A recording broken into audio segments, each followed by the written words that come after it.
welcome to round number 2 of our RCQ here. Sorry about the long break. We had a very long, very long match in time with some judge calls happening.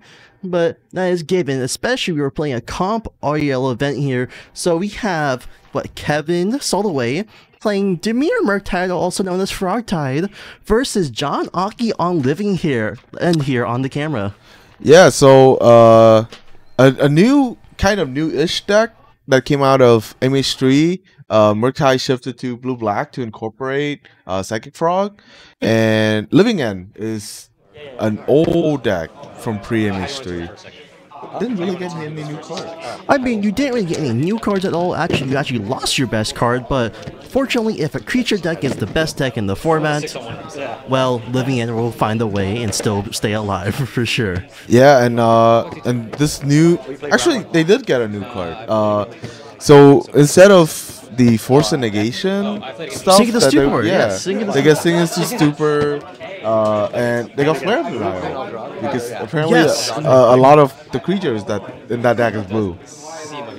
Yeah, so Flare Denial is a big upgrade in this deck, but also too, on Kevin Soloway's end, Frogtide does have hardly this season, so it does hurt the mana base a lot for John Aki here, where if he is not going to respect or anything, he potentially could be locked out of even cascading in the first place. Yeah, so you do have to respect it, but the thing about Living End is they are on a playset of Forest Cycler, and that can always grab a basic forest under the Harbinger of the Stage. So kind of not hard to get out of that lock if you're John.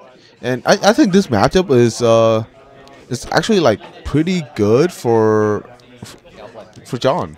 Well, actually, I think otherwise. I personally think that Frogtide should be pretty fine in this matchup. It's been kind of rough game 1, but post-board, I think the kind of spell suite you have in that deck, where you basically counterspell deck, where you can basically be able to deal with the Living End pretty well here, but eventually, if John Aki just waits long enough and everything lines up, he will actually have probably more interaction to beat out the Frogtide, but most of the time Frogtide will be able to play more that temporary control style deck, where you will going to probably beat down with like a Frog the entire time, or just like the Murktide with not a big one but a very small one while leaving out counter magic and slowly beating at John Aki to win the game. Yeah, the thing is, like, this Murktide deck needs to have an early threat, or like Living End just sit there do nothing. And like they're kind of okay with that. Like the longer the game go, the more chance that the Living End deck will be able to assemble Cascade plus free counter magic. Yeah, I think game number 1 here is going to be a little bit rough, definitely for Kevin Soloway. John Aki most likely will take it away, but we're not too sure, because I think probably also a flip Tameo for Kevin can also potentially win the game as well, because he's keep plussing. Hopefully Graver isn't as full, eventually gets ulti, and maybe win with a Murktide, well, not with a Murktide, with a Psychic Frog, and just discard everything in one-shot kill. There's a lot of different lines you can do, especially in this deck, but it's interesting because a lot of these hands will probably come down to mulligan, if anything, because especially since both players are in the blind here, Kevin most likely won't have the best hand at all versus Living End. Yeah, look like Kevin is going down to 6. So John kept a 7, I believe. Yes. And here we go. So look like Kevin is on the play. Just land pass, classic. Wow, so Lush Porter goes to come out here from Anki, but it is looking like we have a counterspell, consider, go for the throw, and Harming the Seas here for Kevin Soloway. So actually a pretty well-rounded hand, because go for the throw actually kind of matters a bit in this matchup. Yeah, I mean, it does come up, especially if John opted to go for a smaller Living End. Taking out 1 or 2 threat would, like, just removal can buy you a couple of turns. I believe John topped a Ardent Plea from his Surveil land. Yes, I mean, also Kevin top decking the Psychic Frog here is pretty damn good as well, because now you can play that turn 2 without much worry here. But also, now we have an early threat we can potentially win with the counterspell in our hand. So John is thinking about maybe subtlety the Psychic Frog, but eventually just let it go. Does John play subtlety in the main board? I'm trying to remember now. Yeah, subtlety is actually kind of key to this like new version of Living End, where subtlety can be just pitch cast and then sacrifice to Flare of Denial to protect your Living End, which is like pretty important. Yeah. So we have John Aki here cycling the Street Wraith, going down a bit of life, and also as well, we're also going to force cycle at the same time. Let's try to shortcut a little bit here. Yeah, you still have to draw first. It looked like John didn't opt to grab a basic force. Oh, it looks like the basic force is in hand, that's why. Oh, so yeah, he doesn't have anything to worry about then. Nothing to worry about here. Also, too, give the false security to Kevin Soloway. Yeah. So let's see. Let's see if Kevin jammed the Harbinger of the Sea here. Let's see here. So we're gonna have we can play out land pass. We're gonna pitch the subtlety from the surveil. Let's see. So we're gonna probably swing with the second frog here for sure. But let's think about discarding. We didn't need to discard here. Actually, the funny thing is, when Living End does happen, you can maybe discard, like Murktide, just any of your creatures, just get them out while you still can. But also, you actually can pitch Harbinger of the Sea in response to Living End, and then get that out for some free value. But we're gonna go take John down to 16 here. We're gonna draw the card with the Psychic Frog here. Pass go. Leaving up that counter spell here. We're gonna play now the basic force and now pass for John Aki. Probably because we do have the subtlety in hand, but also now on the end sub we're gonna have Bull Mashes come out, ping out John Aki, going down to 15, and now we have like 2, 3, 4 damage on board here. Where you want to be? So yeah, Kevin is in a spot, exactly the spot where he wants to be, right? You're deploying threat early, you back them up with counter magic, and here's an endurance in response to the attack. Doesn't draw out the counter spell. Kevin just hold on to it. Let's see if he wanted to block the frog. Whoa. Did Kevin shuffle the entire deck? You're not supposed to do that. You're not supposed to do that. And it looked like John didn't catch it either. So, well, I guess that's what we're doing. So, endurance block frog. Discard 2 cards to frog here. Just take out the endurance and take 2 in the face. So go out the 13 here. I'm not too sure. Unfortunately, we can't really do much here since both players did miss it. We can't do any outside assistance, sadly. Yeah, I mean, it happens. Endurance is a weird card. Usually these effects shuffle the cards into your deck, but Endurance just shuffle it to the bottom of your deck. So yes, but so I got the Charlotte's Agent come out here from John Aki. Well, we still have the Ardent Plea. We're gonna cast the Living here. We're gonna count the spell now for Kevin. Let's see if John have anything to back this up. Yeah, you could have the Flare Denial too. It doesn't. He doesn't. So no Flare Denial here, but pass go. But now kind of shields down for Kevin because I don't think he does have it. Oh, yes, he does have a second counter spell here. So yeah, he does have a second counter spell, but I believe John have a Flare of Denial, and this Charlotte's Agent is gonna be Flare of Denial fodder here. Oh yeah, unless somehow Kevin wants to play out that Fatal Push in hand, but most likely not, considering you only have 2 lanes in hand.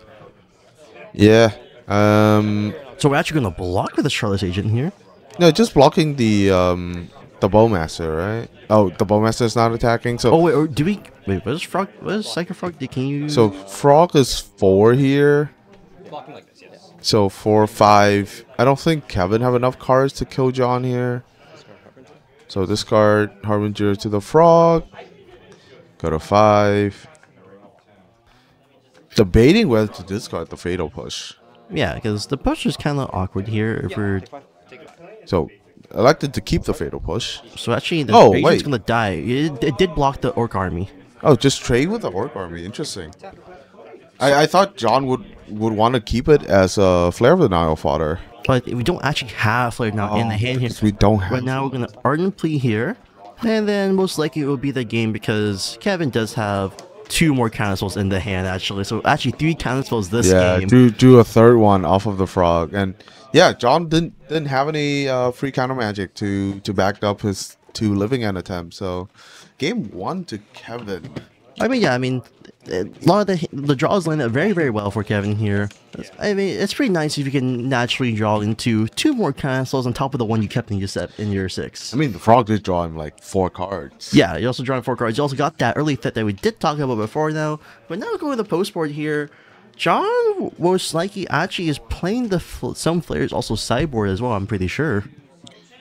Yeah, so John looked like he have a sideboard guy here. I believe he's newer to the deck. He's not a seasoned Living End player. He's been playing Living End for quite a while now. It's been like this off deck alongside of Yawgmoth, which is what he's really known for. Same thing how Frank was. If John can't win with Living End, then no one. If John can't win with Yawgmoth, then no one can. Basically, I mean, he's a really good Yawgmoth player. He's very, very good. I would say probably the best, personally, from what I know of in the Bay Area.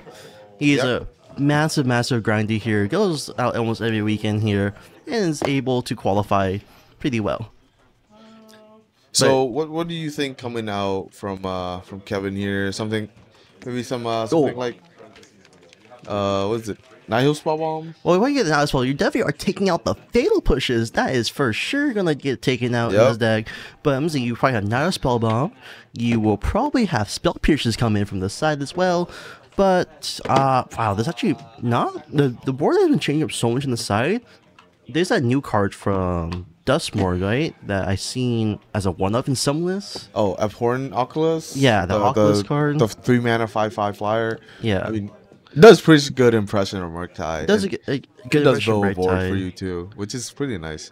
But I think there's some, I don't know. So would you consider like Toxic Deluge out of the sideboard for Kevin? No, I would probably not even bother with the Toxic Deluge in this matchup, because if a Living End resolves, you're most likely going to lose the game. But also, too, you still have a chance to win the game even if the Living End out. I mean, Deluge is a good answer if they manage to sneak a Living End under you, but also John Aki is playing the 11/11 creatures and get the Sky Frog Turtle as well. So I don't think you want to be playing these. I don't think you want to pay 11 Troll Life for a board wipe. Oh, I believe I saw an extirpate out of Kevin when I was shuffling. A little bit spicy deck here. We have potentially a extirpate.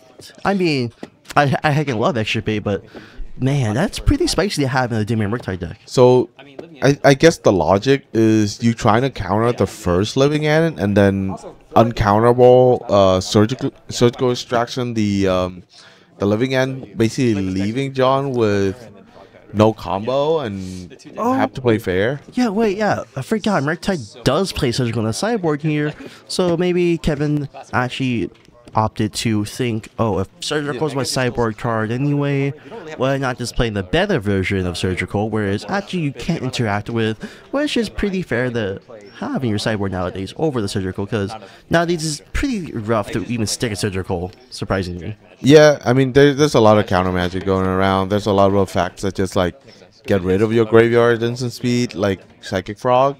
So like having extirpate can really help you like play through these effects that would fizzle a surgical. Both players still sideboarding here. Looks like Kevin finally finalized his board in. But John Aki here, I think John Aki is now knowing what he's going into now. And unfortunately, the vibe check just could not be passed. Yeah, he didn't have enough vibe. I mean, I draw to every counterspell, right? It's pretty nice. Yeah. Alright. Looking like we're finished shuffling. And we're starting to mulligan here. Let's see if we can all keep 7. It looked like John kept his 7. Yeah, John's keeping his 7 here would be a very, very good showing of, I have the hand to play it out. I think I also have enough answers as well to potentially stop you from disrupting me. But Kevin, going down to 6 here, I mean, you're so very much fine. You just need to at least have 1 or 2 avenues of interaction to at least stall the game out long enough. And the thing is, like, living end just doesn't need to mulligan. A lot of your mana base is staple onto cycling spells, and you go through your decks like pretty quickly. So, like, no need to like mulligan really deep. Murktide, on the other hand, does have to mulligan. Sometimes you want like a density of counter magic with some kind of a threat, even if it's just a bowmaster. So yeah, Kevin taking a mulligan to 6. Yeah, actually, as well, like, I did. Oh, speaking of the sideboarding, I did see Kevin did have extirpate and that Nihil Spellbomb we talked about earlier while he was shuffling up on the camera here for us. Also, like, yeah, Bowmaster is actually not the worst card, especially since there is a lot of cycling happening and drawing. So yeah, Bowmaster seems pretty good. Yeah, not the worst turn 2 threat. Yeah, Bowmaster seems pretty strong in this matchup. It's a growing threat, and like John just have to play into it. So we get Order War Pass here coming out from John Aki here. Oh, it looks like we have the new lands here from Dustborn, right? Yeah, I believe it's something Verge, and I've been playing with these, and they're pretty good. They're very strong, especially in Modern, where you can complement them with fetches. So basically, this is an island on turn 1, but if you have a fetch land or a shock land on turn 2, it just becomes a dual land, and it's a dual land that is untapped all game. Yeah, it basically is debatably the better Dark Side Shores, unless turn 1 you need to like Fatal Push or something. Yeah, unless you need a Black Source on turn 1, then these are kind of worse. But like, Murktide already cutting down on a lot of the Thoughtseize effect, so don't really need black mana on turn 1. Yeah, I mean, man, maybe I gotta play one of these in the mill deck nowadays because it would be nice to have. Yeah, these are really sweet if you can play them. Oh, looks like so. Yeah, we did have to keep a hand with Counterspell and Consider, at least on Kevin's side here. So we are going to have the interaction, but it looks like, oh, we have all the cycles in the world and Mystical Dispute for John Aki in hand, which is a great place you want to be, especially if you're only facing one interaction. Yeah. So John just gonna keep doing what the deck does. Just cycle, draw cards. No Bowmaster from Kevin, but did have the fetch land to complement the Gloomstalk Verge here. So we actually do have Bowmasters in hand. We have Bowmasters, Toxic Deluge, Nihil Spellbomb, and Counterspell. Wow, that's a great hand. That's everything. You have everything in the deck you want for this matchup. Also, Livian being bin here turns on those top deck extirpates. Yeah, if Kevin draw an extirpate, we might just see a quick game 2. So let's see. I think most likely you are going to play the Bowmaster out this turn here on the end step. Bowmaster is going to pin John Aki going down to 19. And we're going to have now our little 2-mana clock here. I'm surprised Kevin didn't Bowmaster and respond to the cycle. Well, I think you still want to keep up the living. I think he wanted to still keep up the living end mana. Oh, for casting into Livian, because that was on end step. That was on Kevin's end step, right? But like, yes. There wasn't that many things in the graveyard. I don't think John would have gone for a living end there. But here's a spell bomb. Oh, we're gonna wake her instead, so let's just get around the Bowmasters at least. It does, and I think John is looking for something. Subtlety, maybe? No, not subtlety. No, John's looking for something like a Force Negation here. I think we do have a Force in hand, I'm pretty sure. So, are we looking for a blue card to pitch for Force?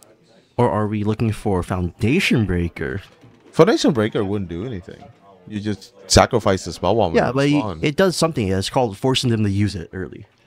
Yeah, but like, you don't really want to get rid of your grave. Look like he doesn't have a Force. In this choice, on John's side, you have to do it early. You have to make Kevin do it early, so on the later turns, you still have a chance to even win the game outright.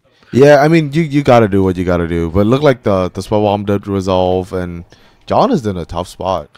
Yeah, I mean, we have the Lush Portico, I think, in our hand here, so also it's hard to debate play a tap or untap lane, because I think we have a Subtlety and a Mystical Dispute, so it's really rough here to think. So we're going to Surveil.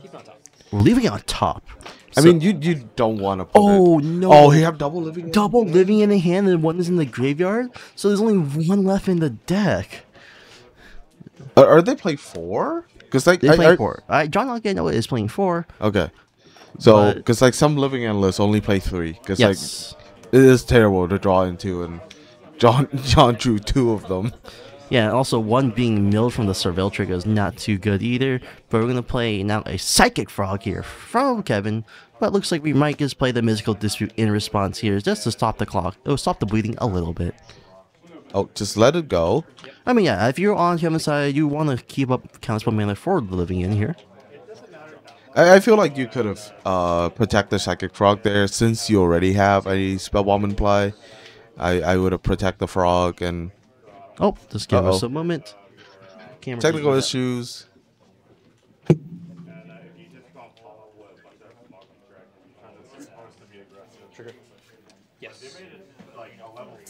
We'll be right back with the feed, folks. The camera died and need a little bit of juice. And I shocked one, so I should have 16. Yes. What is this? Did I tap something? So the old list, yes. The new list, Still good. the new list, Surveil? yes. Yes. Is even to favor against Force. And after Yes. cardboard is very good. Combat? Yep. Take 2. That's not just saying without Seven. Flash and assault.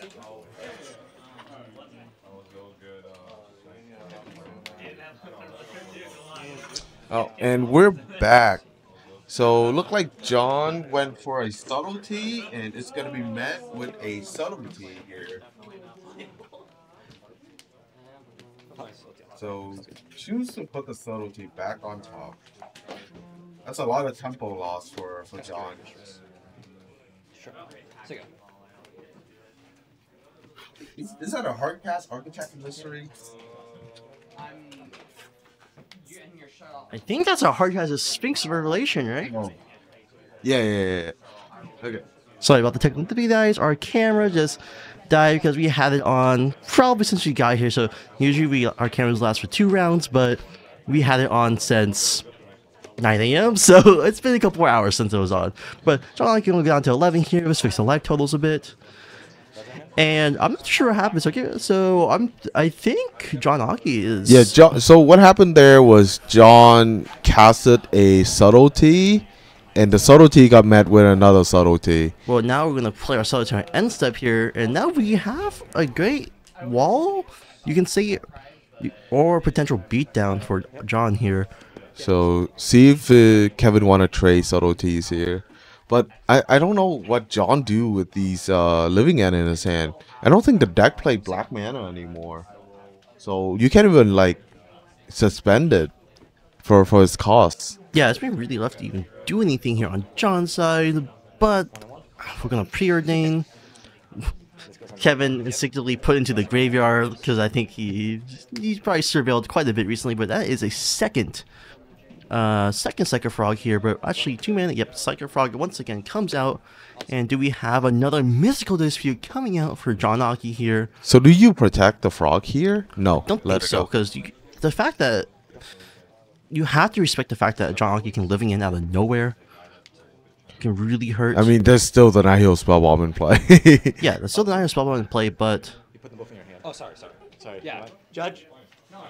oh, we're having a judge call here. Oh. Fine. I think it's those two, too. Yeah. I just want to call it. Yeah. Oh, I think John picked up 2 cards when he went to draw for turn instead of 1. No, it's 2 cards on the Waker, and he put the Waker cards to his hand. Alright, so just Oh, So I just want to make sure that everything's separated I out. accidentally put both cards in his hand. Yeah, but I kept them on top. He kept them on top. I agree. These two, I just wanted to call just to make sure that we. Very quick little judge call here. Just want to clarify everything is Yeah, I agree. transparent. These two are the ones. Yeah, I agree. because Yeah. John was almost put both cards in hand when you're just you pick between one of both. Yeah. One or none. Yes, you didn't put it into your hand. so I accidentally made them touch. Yeah, he Oh, put them. but you were able to separate yeah, it, and you can yeah, confirm that I mean it's still Yeah, separated, so just to make sure we're- I don't think there's too much of a problem here. and just Yeah, one to hand and one to graveyard. Yeah. since he confirmed it, we can just say one goes into So I was able to see the cards. I think it was a Cycler, Brazen Borrower. oh Brazen Borrower, and a Teferi. Yes, so we actually have both ways to bounce, but I mean, it just forced out the spell bomb, right? yeah, you force out the spell bomb, but that's where you want to be on John's side here to even come back in this game. So Teferi go to grave and Brazen Borrow to hand. Still with mana, could go for the Brazen Borrower here. So what we're raising now is you have untapped everything, and then you can find a way to slowly win the game again. Because you have 2 mana here. This also forces out the counterspell potentially from Kevin. I don't think it force out counterspell. It just get met with crack spell bomb. Oh, bounce we're the bouncing the orc Orc army. Army. Oh my god. Are we just on the creature beat game plan now? Yeah, I think we're on creature beatdown playing because I think John Hockey just. Oh, actually, I think he just give up on the living end plan now that both of the living end up in his hand. Yeah, actually, maybe John Hockey. Okay, I know in some matches you do sideboard down living in. Yeah, especially if you expect like surgical. Yeah, so maybe John is only on the 3 post board and is now just concluded I have to be on creature beats now. We're now going to play the Brazen Borrower on Kevin's end step here. Now we have a lot of damage coming We have into play. we have a big clock. That's like a 7 damage. Yes. Yeah, that's a 2-turn clock. So we're going to hit for 7 here. We go down to 5. Now we're going to tap for 3 here, and now we're going to. I think we can Ardent Plea. Yeah, or Charlotte's Agent. I think we're probably going to decline. I mean, let's see if he still have a living end in deck. Yeah, I think if we show Living End, we will decline it. No, or you could just like cast it and force out the Oh, there's still a living end in deck. Right. Yes. Decline to cast it. Yes. So just make Kevin hold on to the spell bomb instead of cash it in for a draw. Yes. And now this Charlotte's Agent means the Bowmaster can't attack anymore. And still crack the spell bomb. Yeah, we're gonna crack the spellbound now, but now we're gonna draw a card from it. Also, we still have the Toxic Deluge on Kevin's side, but now your life is pretty thin here. But we do have a Yeah, that put him to 1, right? we do have what's called a Cling to Dust in hand, so we actually can start getting a little bit of life. But we're Oh, actually just gonna- Cling to Dust, a non-land to draw a card. Let's see, it's Harping the Seas. Oh, it's also extra Does he- pay. Ooh, yeah. we drew the extra pay after that. Yeah, hurts a bit. that's pretty bad. So this attack signals a second Bowmaster. John, no block. Yeah. No reason to block. Now we're gonna jam. Or we actually are gonna play the Toxic Deluge here, going down to 1. So I think the loose follow up with Harbinger here. Yeah, and then we're gonna probably play the Harmony of the Seas. No, Oh, we're not, no. because we're gonna leave Counterspell still, which is still very fine. Because again, Living End come out of nowhere, because we do know it's still there in the deck. But I think once we get that Living End, we're gonna potentially just choose to extra pay it. But John here now needs to figure out how can he win this game with the creature beatdown, and also as well find out how to win through the counterspell and make sure your graveyard is alive with the extra pay. But he doesn't know that. Yeah, I mean, John can just start casting creature and taking these counterspell out of Kevin's hand, because if Kevin is forced to counter creatures, the creature end up in the graveyard anyway. So we're gonna actually hardcast Generous Sand and then counter it. Yeah, when you're at 1, like any threat they play, you just have to counter. And it's a 6 mana 5/7 with a food token. But now we're gonna play out the Harbinger of the Seas, a new card from MHG that has been kind of a boogeyman for a lot of decks in this format, because a lot of decks just don't respect it still. Yeah, but John did. He grabbed that forest like really early on. Now, every green spell in his deck is still live. Just have nothing. His hand just like nothing. Yeah, 2 gonna play out the Psychic Frog now. Oh, Hardcast Flare Denial, but I think we have a Force Negation in the hand. so are we protecting Frog this time? I think you have to protect the Frog here because this is your threat. We will. Because you're presenting lethal next turn. Yep. Frog plus Harbinger plus 1 card is lethal. Ooh, but a Sphinx comes out from the top deck here. So actually does result because we can't do anything about that with force negation, and second force negation comes in here. Yeah, would Kevin have 3 cards in hand, you're forced to block the frog here, and the frog will eat the Sphinx. Sphinx. So frog's a 4/5. No cards in hand, but that means we can living in. Yeah, if you we we're just living in here. we can living in here, wipe the board.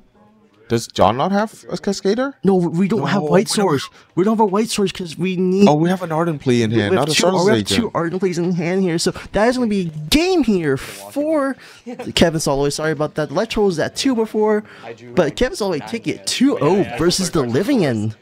Man, that game 2 was close. Very tight game from both ends there. Man, I mean, it came down to a lot of the top decks going well on Kevin's side. Also, I'm like, if I counterspell. John almost winning on the backup plan of I will beat you down with hardcast creatures because I have 2 living ends in my hand. I can't really do much, but kept edging out the victory just slightly with the top deck. He did top deck that second frog as well. Yeah, I mean, in this situation where you're just forced to discard your